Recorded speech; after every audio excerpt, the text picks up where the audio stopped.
할렐루야. 하나님께서 이 시간 가운데 우리와 함께 하셔서 또 말씀을 듣고 찬양하고 기도할 때에 새로운 하나님의 은혜와 또 새롭게 공급하시는 하나님의 능력을 경험하실 수 있기를 바랍니다. 한 노예상이 있었습니다. 그 사람은 비싼 값에 노예를 팔아서 돈을 많이 버는 것이 그 인생의 최고의 목적이었습니다. 그래서 이제 동정하거나 또 궁일이 여기거나 사랑하는 것, 그것은 사치스러운 감정일 뿐이었죠. 그래서 어떻게든 노예들을 많이 팔아서 돈을 많이 버는 것이 목적이었기 때문에 주위에서는 그 사람을 향해서 냉혈 인간이다 이렇게 불렀습니다. 그런데 어느 날 그에게 복음이 들려왔습니다. 그는 불가항력적인 은혜를 경험했고요. 죄악된 삶을 정리하고 또 신학을 공부해서 목사가 되었습니다. 그런데 목사가 되어서 평생 동안 목사의 예복을 입지 않았습니다. 성찬할 때나 또 세례를 줄 때나 말씀을 전할 때나 예복을 입지 않았습니다. 왜 그렇습니까? 사람들이 물었어요. 왜 당신은 목사임에도 불구하고 왜 항상 노예복을 입고 예배를 인도합니까? 이렇게 물었습니다. 그때 그는 말하기를 노예들을 파는 죄인이었던 나를 구해주신 그 하나님의 은혜가 너무나 고맙기 때문에, 너무 크기 때문에 그 은혜를 잊지 않으려고 노예복을 계속 입는 것입니다. 이렇게 얘기를 했어요. 이 목사의 이름이 존 뉴턴입니다. 전 세계 모든 크리스천들이 정말 많이 부르는, 즐겨 부르는 찬송가, 나 같은 죄인 살리신 그 찬송가를 지은 목사님입니다. Amazing Grace 여러분 잘 아시죠? 1절 가사가 어떻게 됐죠? 나 같은 죄인 살리신 주 은혜 놀라와 잃었던 생명 찾았고 광명을 얻었네. 그러니까 노예를 팔았던 죄인이었고 또 인신매매를 일삼았던 상인이었고 욕심과 성공에 눈이 멀어서 사람들을 그렇게 짓누르고 핍박했던 그런 죄인이 구원을 받았어요. 하나님의 은혜 가운데 하나님의 종이 되어서 복음을 선포하게 됐습니다. 그 은혜가 너무너무 커서 Amazing Grace, 하나님의 은혜는 너무나 놀랍습니다. 그렇게 가사를 쓰게 된 것이죠. 도저히 자기가 생각해봐도 하나님 은혜를 받을 자격이 없었습니다. 그런데 하나님 놀라운 은혜를 받고 구원받았어요. 그 다음에 또 하나님의 종이 되었습니다.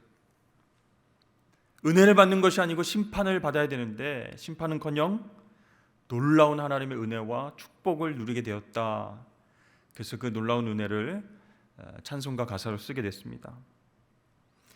여러분, 존 뉴턴 목사님처럼 우리는 하나님 은혜를 받을 만큼 경건하지 못합니다.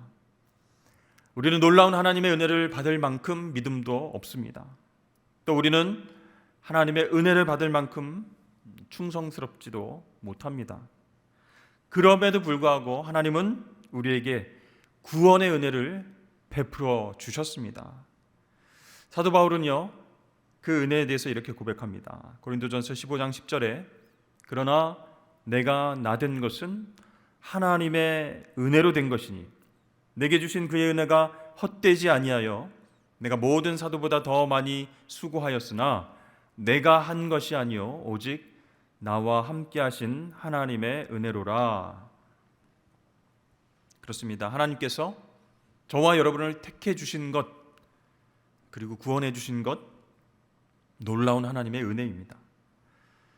에베소서 1장 말씀에 보면 사도 바울은 또 이렇게 이야기합니다. 창세전에 그리스도 예수 안에서 우리를 택하사 우리로 사랑 안에서 그 앞에 거룩하고 흠이 없게 하여 자기 아들들이 되게 하셨다. 이렇게 말씀하고 있습니다. 여러분, 세상 일을 하려고 하면 조건이 많이 있죠. 또 좋은 직장에 들어가려면 필요한 자격과 조건을 갖춰야 됩니다. 그래서 시험도 치르고 면접도 봐야 됩니다. 또 학교에 입학해서 내가 원하는 학교에 입학해서 공부를 하려고 해도 조건이 많이 있습니다. 우리 학교에 들어오려면 평균 몇 점 이상이 돼야 됩니다. 몇 등급이 돼야 됩니다.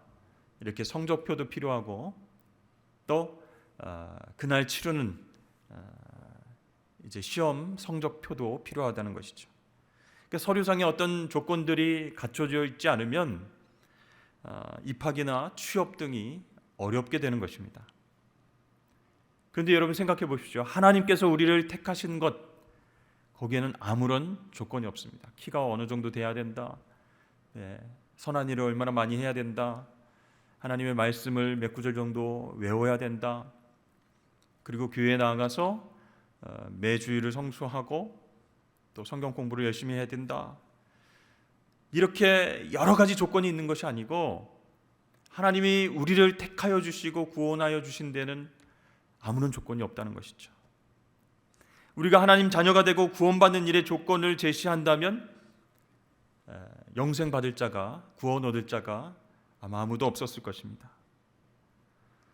그럼 여러분, 우리가 가지고 있는 것을 한번 생각해 보십시오. 무엇을 가지고 있습니까? 하나님 앞에 내놓을 것 무엇입니까? 사랑이요, 긍휼이요, 섬김이요. 자랑스럽게 내놓을 것 없습니다. 내가 죄인이라는 것뿐입니다. 그런데 하나님께서는 저와 여러분이 죄인됨에도 불구하고 택하시고 놀라운 은혜를 주셔서 구원을 베풀어 주셨습니다. 왜 그러실까? 놀랍다라는 거죠. 그 은혜를 생각할 때 왜 그러셨을까? 왜 나 같은 죄인을 사랑하셔서 구원해 주셨을까? 아무리 생각해도 이해가 되지 않는 그런 은혜였다라는 것이죠. 여러분, 하나님은 왜 조건 없는 은혜와 사랑을 우리에게 그렇게 베풀어 주시는 것일까요? 여러 가지 이유가 있지만 하나님은 어떤 성품의 분이신가, 어떤 분이신가를 묵상하면 답을 조금 찾을 수 있을 것 같아요. 하나님은 우리의 죄와 우리의 연약함을 다 품고도 남는 풍성함이 있으신 분이기 때문에 그렇게 우리에게 조건 없는 은혜와 사랑을 주시는 줄로 믿습니다. 우리를 다 품고도 남는 풍성함, 오늘 본문은 그 하나님의 풍성함을 충만함으로 표현하고 있습니다. 16절 말씀 보십시오. 우리가 다 그의 충만한 데서 받으니 은혜 위에 은혜로라 그랬습니다.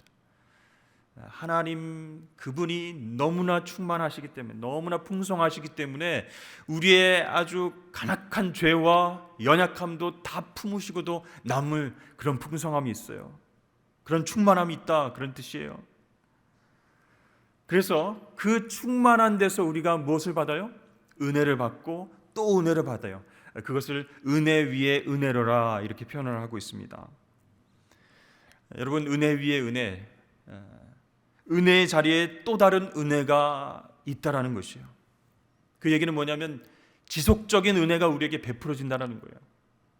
하나님이 은혜를 딱 한 번 베풀어 주셔서 우리를 구원하시고 끝, 그게 아니고 지속적인 은혜, 계속적인 은혜를 우리에게 주신다.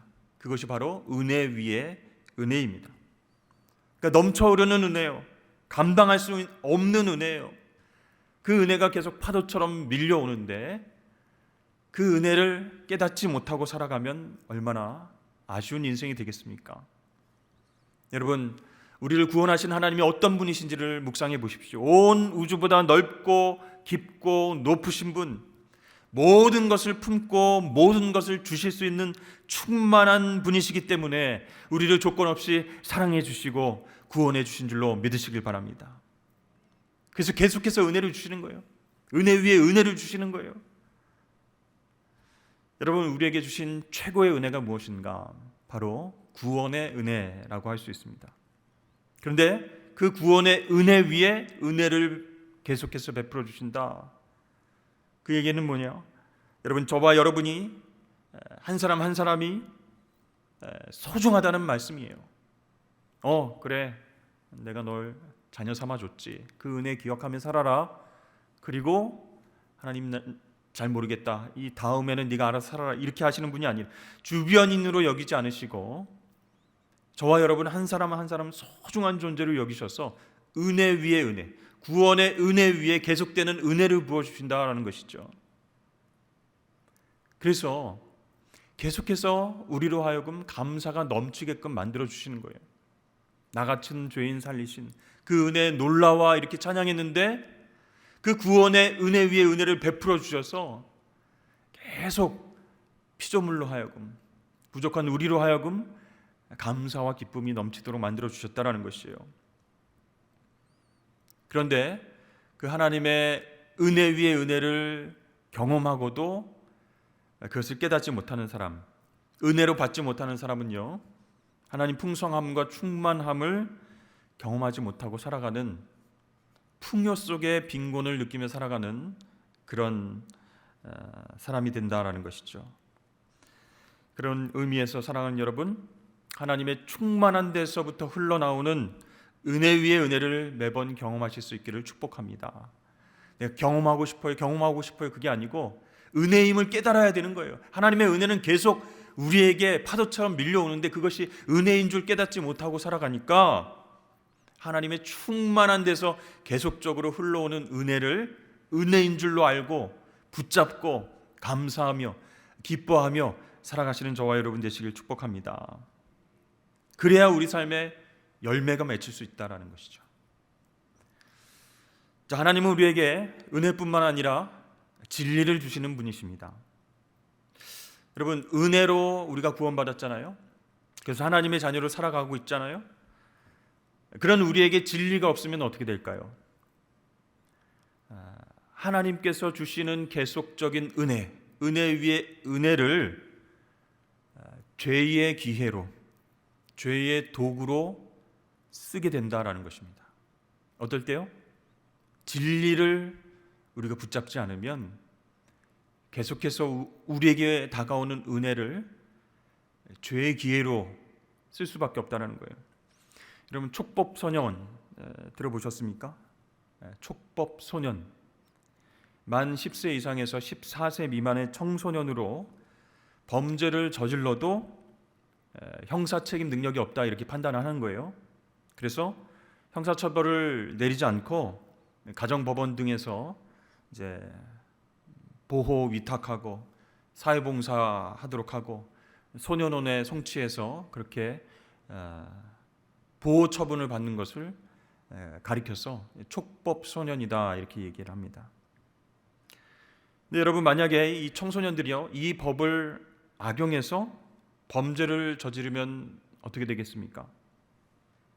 내 나이가 촉법 소년에 해당하니까 큰 처벌 받지 않으니까 괜찮아 이렇게 생각하면서 성인들이 저지르는 끔찍하고 엄청난 범죄를 저지를 수도 있다라는 거예요. 여러분, 하나님께서 우리를 죄에서 구원하여 놀라운 은혜를 주셨는데 거기에 진리가 필요하다는 겁니다.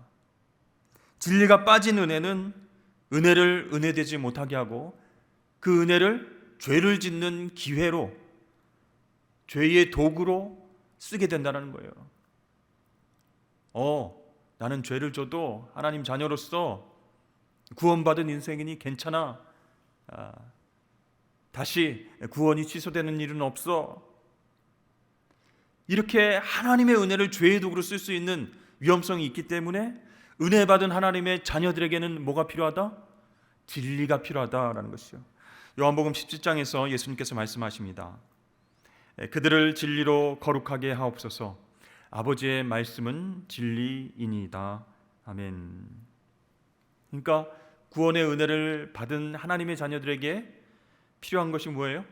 하나님의 말씀 진리입니다. 하나님의 말씀 진리가 계속해서 우리 가운데 있어야 은혜를 은혜로 깨닫게 되는 것이죠. 우리 요한복음 8장 31절부터 32절 우리 다 함께 읽어보도록 하겠습니다. 시작. 그러므로 예수께서 자기를 믿은 유대인들에게 이르시되 너희가 내 말에 거하면 참으로 내 제자가 되고 진리를 알지니 진리가 너희를 자유롭게 하리라. 너희가 내 말에 거하면 하나님의 말씀, 아버지의 말씀, 진리 가운데 거하면 진리를 깨닫게 되고 그 진리가 너희를 자유케 하리라, 이렇게 말씀하고 있습니다. 그래서 하나님의 크신 은혜로 구원받은 우리가 하나님 말씀 묵상하고 순종하며 그 말씀에 거하면 참 제자가 되고 진리를 깨닫게 되고요. 그러면 그 진리가 저와 여러분을 자유케 한다라고 말씀하고 계세요. 사랑하는 성도 여러분, 말씀 안에서, 진리 안에서 자유하시길 주의 이름 축복합니다. 결국 뭐예요? 오늘 설교 제목이 은혜와 진리가 필요합니다 했는데 뭐가 필요하다는 거예요? 곧 예수님이 필요하다라는 것입니다. 예수 그리스도 보혈의 피로 우리가 구원을 받았으니 그것이 하나님의 은혜이죠. 또 예수 그리스도의 말씀 가운데 거해야 참 진리를 알고 그 진리 안에서 자유케 되니까 바로 은혜와 진리가 필요합니다 라고 하는 말은 예수님이 필요합니다. 나의 삶 가운데 주님이 필요합니다, 이런 고백이에요. 여러분 삶에 은혜와 진리가 필요하다고 느끼십니까? 아니면 한 번 받은 구원의 은혜로 나는 족합니다, 그렇게 생각하셨습니까? 여러분, 우리는 연약하기 때문에 매번 하나님께서 주시는 은혜를 은혜로 여기지 못해요. 그래서 우리 마음 가운데 진리 대신 하나님의 말씀이 살아 있어야 됩니다. 진리 대신 예수 그리스도가 내 삶 가운데 주인이 되어 있어야 됩니다. 그분과 동행하는 일이 있어야, 그분 말씀에 순종하는 일이 있어야 은혜와 진리가 우리를 이 세상 가운데 보호해주는 역할, 하나님의 자녀로서 당당하게 살 수 있는 그런 힘과 능력을 우리에게 주실 줄로 믿습니다. 그래서 오늘 설교의 결론은 무엇입니까? 결론은 예수 그리스도. 옛날에 여러분, 아주 오래된 옛날에 광고 카피가 있었어요. 결론은 버킹검이다, 이런 광고가 있었습니다. 요즘 청년들은 잘 모를 텐데요, 오래전 광고죠. 근데 우리 인생의 결론은 예수 그리스도입니다. 결코 유행하는 광고가 아니라는 거예요. 광고 카피가 아니라는 거예요. 시대가 달라지면 그런 어떤 달라지는 어떤 유행의 것이 아니라는 거예요. 변하지 않는 예수 그리스도가 바로 은혜와 진리 되십니다. 그분을 붙잡아야 우리가 살 수 있는 거예요. 여러분, 은혜와 진리가 매일매일 우리의 삶 가운데 필요합니다라고 하는 얘기는 예수님 필요합니다. 주님, 나에게 말씀해 주십시오. 주님, 나의 길을 인도해 주십시오. 주님, 나의 연약함과 죄성을 다시 한번 용서해 주십시오. 주님, 말씀해 주시고 위로해 주시고 나를 더 사랑해 주십시오. 이런 마음으로 주님은 붙잡는 것이죠. 여러분, 우리 삶 가운데에 은혜와 진리 되시는 예수님이 빠지면 아무것도 아니라는 거예요. 받은 은혜, 받은 축복, 예전에 받은 사랑 모두 헛된 것이 됩니다.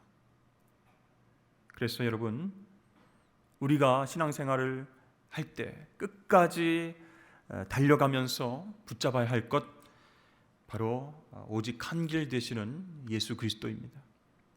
Only one way, 그분과 동행하는 삶만이 은혜와 진리를 경험하며 살 수 있는 그런 축복의 길이다라는 것이죠. 카타르 월드컵 이제 결승전만 남겨둔 상황입니다. 어디랑 어디가 남았죠? 아르헨티나와 프랑스가 남았습니다. 별로 관심이 없으신 것 같아요. 대한민국 이제 떨어져서 이제 누가 이기든 상관없다. 근데 여러분, 우리 대한민국도 굉장히 잘했죠.